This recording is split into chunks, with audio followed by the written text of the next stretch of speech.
Student converse of BPT, converse of BPT में अपन क्या देखने जा रहे हैं, इसका प्रूफ गिवन में क्या होगा, एडी अपॉन डीबी।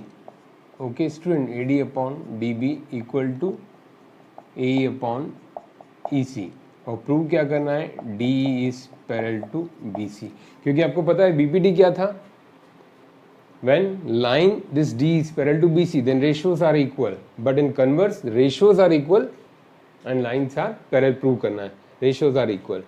तो स्टूडेंट इसके लिए हम पहले क्या करेंगे, हम सपोज करेंगे let D is not parallel to BC।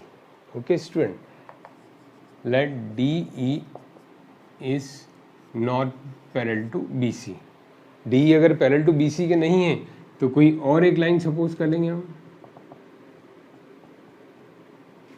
Okay, and let DE dash another line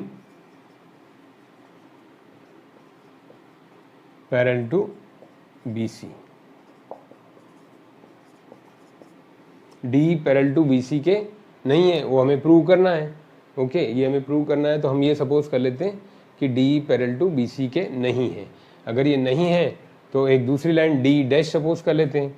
तो देयरफॉर अपन क्या लिख सकते हैं, by BPT AD upon DB equal to AE dash upon E dash C, क्योंकि हमने क्या सपोज किया है कि D parallel to BC prove करना है, तो let D parallel to BC नहीं है तो कोई और लाइन है जो DE डैश वो पैरेलल है।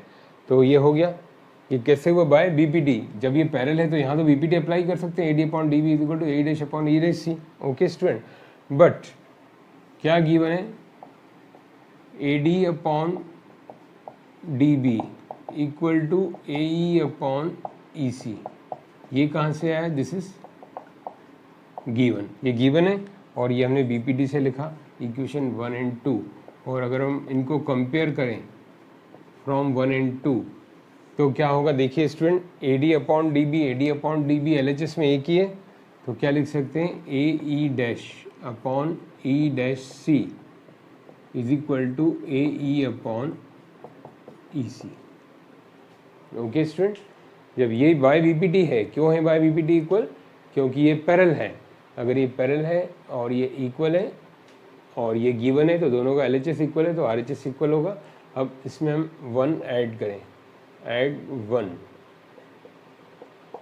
बोथ साइड्स, 1 ऐड करें तो क्या होगा, देखते हैं, A E dash upon E dash C plus 1 is equal to A E upon E C plus 1। अब इसको एडिशन करें एलसीएम लेके तो क्या होगा, ये LCM A E dash plus E dash C, LCM है इसका ई डैश सी, और इसका एलसीएम है यहाँ E C. Now this will be A E plus E C. अब देखिए A E dash plus E dash C कितना होगा, ए सी,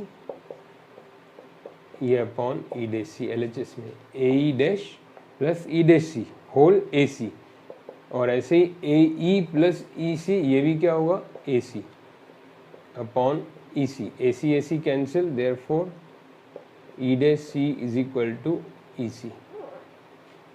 अब ये पॉसिबल नहीं है, बिकॉज 9th क्लास की यूक्लिड ज्योमेट्री में पढ़ा होगा कि part is not equal to whole. E dash C E C के इक्वल नहीं है, ई सी इसका पार्ट है ई डैश सी का, तो ये दोनों इक्वल नहीं है, और ये दोनों इक्वल नहीं है। और ये क्यों इक्वल नहीं है, because of our wrong supposition, this is not possible due to our wrong supposition. Wrong supposition क्या था कि D is not parallel to BC, हमने क्या सपोज किया, DE is not parallel to BC, तो ये रॉन्ग सपोजिशन था। तो इसका उल्टा करेक्ट क्या होगा, D is parallel to BC। Okay, this is due to our wrong supposition, therefore DE is parallel to BC। ये क्यों हुआ, बिकॉज हमने एक गलत सपोजिशन कर ली थी, तो गलत सपोजिशन का उल्टा सही क्या है, D is parallel to BC।